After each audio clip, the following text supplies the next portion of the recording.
Oh, bapli kini ki minister jungi ka politics kare bet tang banile election. Wei belum ki sang putih kan pelong jilang. Oh, lale politics. So snei bakim singutu. Hana banile politics ya kani kaji ki lompong deng. Layak ki ya lompong deng namarban ya kan bas nakamta ke MP. Lada kalong kumta ngan ong EP. Mlang syuk menta bangingin penyeng kandidat nomor Usamla Ban Siudor nonglang ringkat baka kedon tu kila job dia ke sarkar hari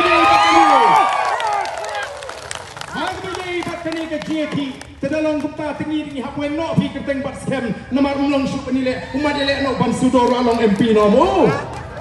kini ki jingalam ki jingkren bi ko ki fatba bat ni klem shim kabu lani hijack kumbaong utaw sama nanglam nagaseng Congress baga base of the People Party ka hijack lani kalarong to juborno ya kani ka buram ka baga GF ka Green Tech Foundation ka day benyo ko ki fight ba kinanglam jaga base of the People Party kidani ka jingkit kli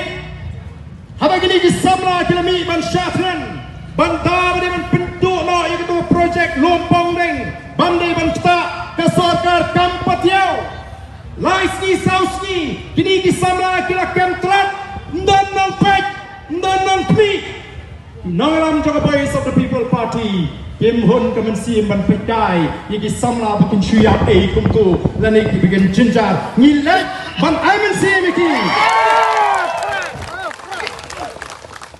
ban ngilet tu ban pelat yaki nagano kajingma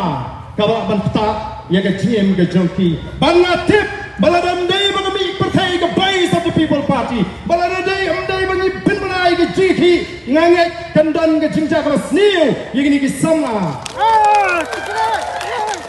Hato kita kibaong baga voice of the People Party kale politics pihun balengut kisama kibala kucing matriang banung pedam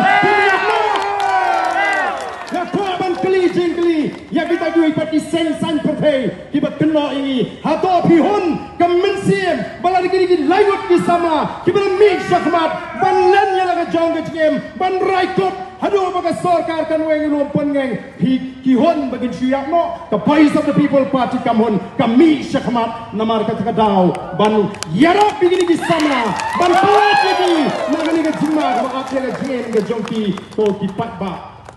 oh don ruti kibaong ha oh pratli mau kimat jong ke BPP shanuja ke reception polisi